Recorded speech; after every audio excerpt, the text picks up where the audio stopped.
Welcome to the ITSP Magazine Podcast Network, a modern, innovative multimedia platform, broadcasting ideas and connecting minds. Every company has a story to tell, from the small startup to the large enterprise, and everything in between. This is one of them. We hope you enjoy this brand story conversation.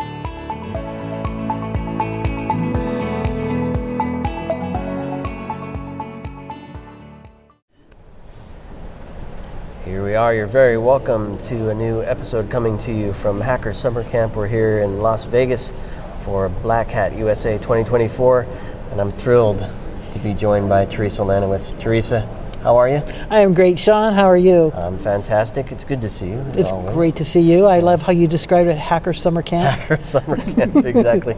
It's full of hackers, the place. Totally. They even ran some news segments this morning about all the hackers running around town and how to protect your phone and stuff, which is kind of funny. But we're not here to talk about hackers. We're here to talk about Level Blue and the great work that you do and the research that you do that helps inform organizations on how and where to position their protective measures and their teams to really shore up what they're working on. So how are things been? What's new for you in the last few months since we connected? Last few months since we connected. We last connected at RSA back in May. So since then, Level Blue was announced at RSA. And just to remind your viewers, Level Blue is a joint venture between AT&T and Wilgem Ventures. And we're a strategic extension of your team.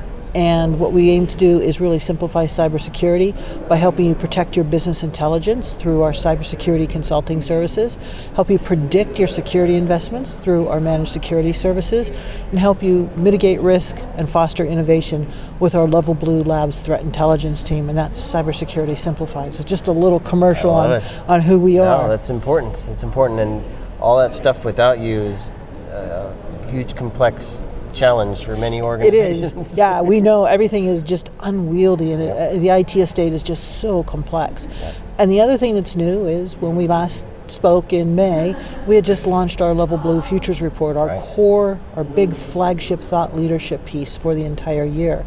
And then what we do over the course of the year is we release other research projects which are part of that Futures Report family. And that's one of the things, that's what we did yesterday. We announced our C-Suite Accelerator, which is, again, a thought leadership piece that's vendor neutral, forward-looking, and actionable, really highlighting the roles of the CIO, the CISO, and the CTO with cyber resilience. Well, let's get into some of that, because I remember it was on top of my mind, and I think probably yours the last time we spoke as well. We briefly touched on the point that the CIO, at least through the conversation that I had, were becoming more prevalent in the world of cybersecurity and certainly risk management, and not just leaving it to the cybersecurity folks to deal with. And I think some of the research you've uncovered shows that there is a growing relationship around cyber and risk and IT ops between the CIO and the CTO and the CISO. So what are some of the, I guess, kind of frame the report for us that you did, the research around it, and some of the things you were hoping to understand and uncover? Absolutely. So if we look at the differences between the CIO, the CTO, and the CISO, the CIO is in the business of the technology. So making sure that the technology that they're using to run the business is operational, functional. They're looking at ways to differentiate and so on. The CTO is all about that innovation. How can we bring on new ways of satisfying our customers, regardless of who they are, B2B, B2C. It's all about innovation. And the CISO is really about that operational security component, making sure that I am securing everything that's going on, I'm implementing the right security protocols, I'm bringing in the right cybersecurity controls. And I think people think of the CISO, the CIO, the CTO, and they think, they're kind of the same. They must be, a trio. Right. And what we really found out is that there's conflicting goals, not really conflicting goals, but conflicting priorities. The goals are the same. They want to do the best thing they possibly can for their business, right? But they have these conflicting priorities. And the CISO oftentimes does not report to the CEO. So oftentimes the CISO is reporting into that CIO. So in the event of some catastrophic event, whether it is a man-made event, a cyber event, a natural disaster, a fire, a flood, hurricane, earthquake, the CISO, the CISO, does not necessarily have that full seat at the proverbial table to say, this is where we need to be resilient. This is where we need to bring cyber resilience in and work as a team to get our organization functional, operational again when that whole IT estate is impacted. Yeah. So when I think of, I like to think in terms of pictures, maybe diagrams as well. So initially I was thinking kind of a triangle where the three roles, however you want to spin them, right? Who's more important? It's probably whoever's drawing the diagram. But then as you were talking, I was thinking, especially with the two, the CIO and the CTO, and then you mentioned CISO off the side, I was thinking 2 points and then a CISO kind of dragging on the two of them, right? And I think in many cases that's kind of what it is. Right. And then, but thinking as a triangle, which I think we all hopefully want to see happen, right, where they're kind of equal and joining together. I then look back at my product development days, and I think, well, you can't change that it's a triangle. You can only change the size of the sides. Right. Usually it's around quality and speed and cost, right? Cost, quality, schedule, triangle, yes. So with that, I don't know, does that conjure up any thoughts from you, or does it uncover, or does it trigger any points from the research? CIO, the CISO, and the CTO, they have to be equal. They have to be equal partners in what's going on inside of the organization. They have to be equally seen and equally visible and equally understood by the CEO. So in the event of some catastrophic event, and this is where we bring in cyber resilience. The idea of cyber resilience saying when the whole IT estate is impacted, what are we going to do? How are we going to make sure that we're all bringing things together? And the triangle that you envisioned, having the CISO kind of dragging along, the CISO is the only one out of those three, out of the CIO and the CTO, that has sort of a reactive type of budget. And this is one of the things we uncovered from our research, is that for all of the excellent work that the cybersecurity industry has done over the past 2-3+ decades, cybersecurity is still siloed, underfunded, and an afterthought. So we found out that there's not a line item budget through all projects for cybersecurity. And that's important, because when you do have that adverse event, that catastrophic event or near catastrophic event, you want to say, well, here's what we're doing from the security perspective. And if you don't have the CISO being that equal partner, that equal seat at the table, that becomes very difficult to attain and very difficult to achieve. Yeah, and I think one of the things I saw, and I can't remember which report, it may have been the Futures report, but there was a point, and I think it was this report, but speaking to the acceptance of uncertainty, and which groups are okay with moving forward. And my natural mind would say the CTO looking at innovation, let's just go for it, right? Uncertainty is fine, let's see where we end up. But what did the research find in terms of...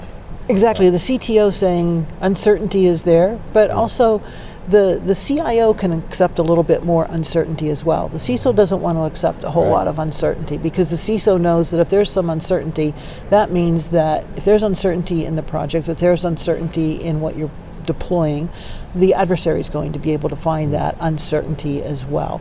So the CISO is really concerned about making sure they understand all the different aspects, all the different risk components. They want to make sure that they are being very proactive and not looking at things as an afterthought.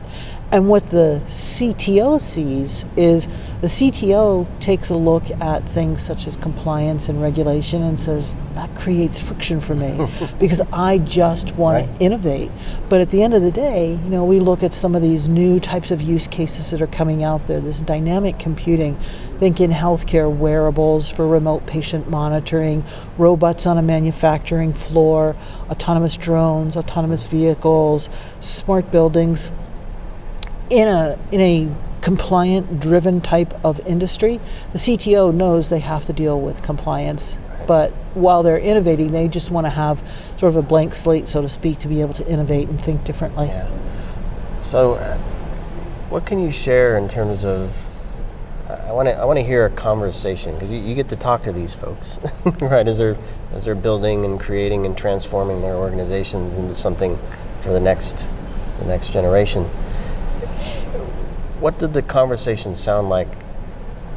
I don't know, maybe a year or 2, 3 years ago between these three roles, and how do you help change that conversation so that they are better aligned and not just working toward the same goal, but actually in lockstep with each other along the way?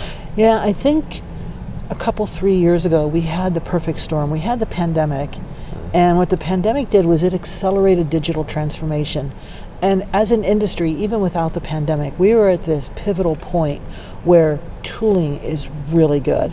Being able to develop a software program, being able to roll out a software program or a product is so much easier than it has ever been in the past. We have the cloud, we have SaaS applications. So we had this perfect storm of the technology is so good, so much better than it's ever been. And suddenly businesses of all types needed to pivot. So suddenly this conversation around resilience started to come into play, 2020, 2021. And it was, I think at that point we started to see that the CIO, the CTO, and the CISO had conflicting priorities. So even though people thought maybe they're working together, we still saw, and we still see, a lot of isolated silos where security is off by itself.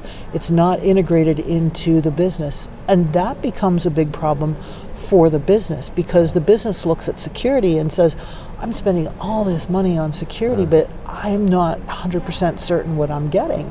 So it's up to the CISO to really advocate for a proactive budget and align the cybersecurity goals with the business initiatives. Right. So not having those as two separate things, but really having them aligned together. And we also found out in our research that there's still a lot of unfinished business around digital transformation. Digital transformation was all the rage a couple of years ago, and what we're finding out is that cybersecurity teams are still dealing with the after effects of digital transformation. Interesting. What's so many questions in my head. Let's see, which one do I pick? Because I'm just trying to think. We're probably doing better, and so aside from reporting structure, are there signs that an organization can look for to say we're not operating like we should? And then I have another question to follow that, but are there signs? I think there are signs. Cross-functional communication. Does your development team talk to your cybersecurity team, to your networking team, to your operations team, to the line of business? So cross-functional communication. So a signal there is, if you don't have that meeting scheduled. If you don't have that meeting scheduled, if you're not talking to your counterparts, start talking to your counterparts. And in the accelerator, we looked at CIO, CTO, and CSO, but it is also the level below, as well as all the practitioners that report into those three groups. So if you're in security, go talk to your developers, find out what they're doing. If you're in development, talk to your security professionals, talk to your operations teams, find out what they're doing. So cross-functional communication is a big one. Supply chain. So the supply chain is a really interesting one. We found out that 59%, almost 60% of the people we surveyed said they do not have clear visibility into their supply chain. And we think of the supply chain now, and it is beyond the physical supply chain for parts that we might be manufacturing or distributing or using. It's also the software supply chain. So having that software supply chain be something that we have complete visibility in is critical, especially now since you're required to put your software bill of materials, your SBOM. Where did this source code come from? And we're seeing more and more requirements around visibility and transparency about what your software supply chain looks like, what your software looks like. So that's another signal. What does your supply chain look like? And then what do your budgets look like? Are your budgets reactive or are they proactive? Because the CIO knows what budget they're getting every year. The CTO knows what budget they're getting every year from an innovation perspective, but the CISO doesn't necessarily know. What makes it proactive versus reactive, the budget? So if you know upfront, these are the business goals we want to achieve, and we can align cybersecurity initiatives with those business goals, we're going to be proactive. Versus, as we found in our research, across the board, on a per project basis, the budget for security increased 11% year over year, 2023 to 2024. Okay. And you look at that and you think, pretty good.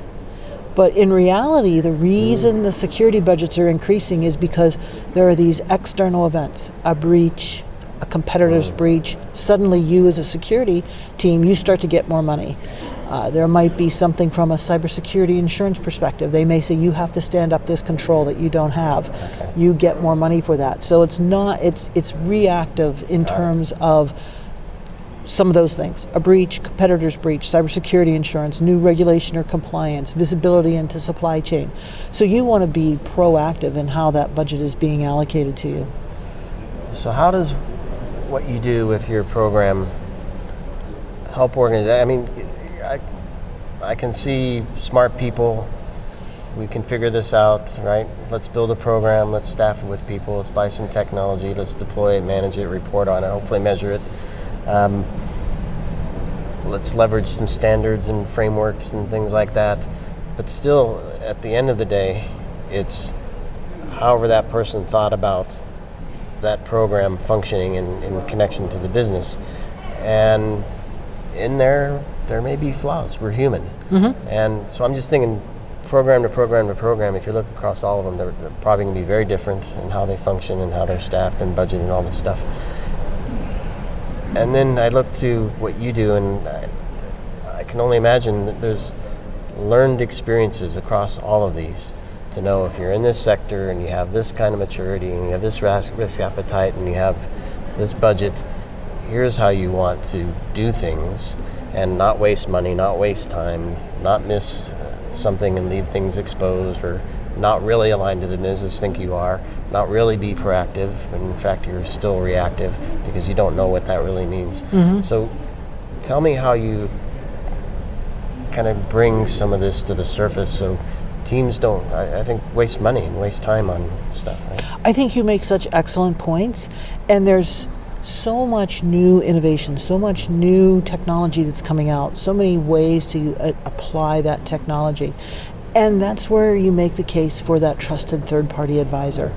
If you're doing something new, if you're innovating, you're creating new projects, you're creating new software, you're creating a new business idea, bring in somebody who has done this before, bring in consulting, bring in managed security services. Maybe you're increasing the number of endpoints, maybe you're going beyond the perimeter for the first time. Bring in managed security services, to help you with network and security convergence from a SASE perspective. Bring in people who have done this before. Use that as that strategic extension of your team. Bring in global systems integrators, so people who have seen this, because you made the point that there's a lot going on, and we might be living in our silos inside each business that's running out there, but there are people out there who are seeing this at scale. And correct me if I'm wrong, but by working with a trusted partner doesn't mean you have to give up your own creative ideas. Not at all. Right? Not at all.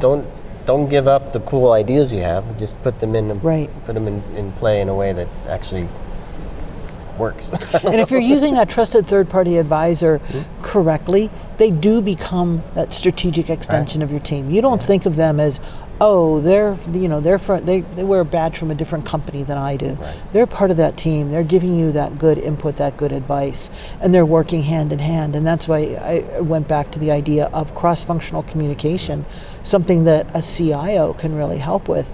It's that cross-functional communication internally, but also bringing in that trusted third-party advisor and having them communicate on a regular basis as well. Yeah. Always comes back to the people, doesn't it? It does. Always comes back to the people. Well, Theresa, you are wonderful people, and I love chatting with you, and thrilled to have Level Blue on to keep chatting. We're going to talk more about some of the other sectors and some of the research that you've done in those areas to kind of help healthcare and retail and others learn from the research you've done and the work that you do. And of course, we'll include links to the accelerator report. Some of the things we touched on today are in there. It's a fascinating report. Excellent. Lots of good stuff in there. So hopefully everybody grabs a copy of that and reads it. And then takes action, because there's a lot of information to take action on there. And please do connect with Theresa and the Level Blue team. And thank you, everybody, for listening and watching this brand story here on ITSP Magazine. Thank you, Theresa. Thanks, Sean. So great to see you.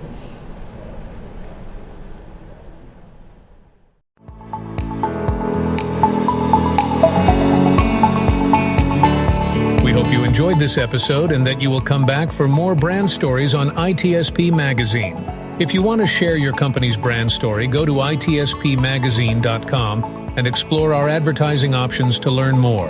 Remember to share this podcast with your friends, family, and colleagues, and stay tuned for more brand stories as we continue our journey toward redefining cybersecurity, technology, and society.